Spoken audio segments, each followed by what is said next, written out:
Time for everything but God. 1 Minute Inspirations, Henry Street Church of Christ. And he said to them all, if any man will come after me, let him deny himself and take up his cross daily and follow me.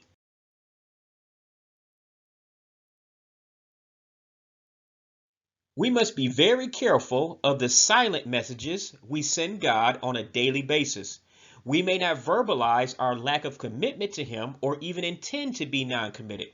However, we must always remember the old saying, actions speak louder than words. That is, we must realize that being a Christian is a daily commitment.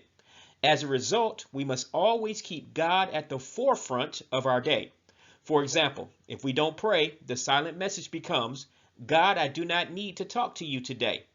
If we are not studying our Bible, the silent message becomes, Lord, I do not need to hear from you today.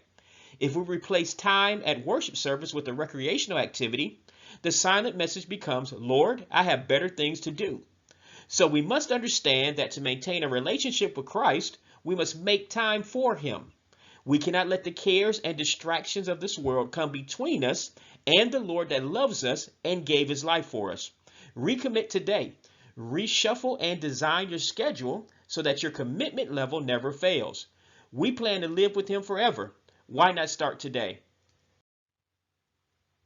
This is a ministry of the Henry Street Church of Christ.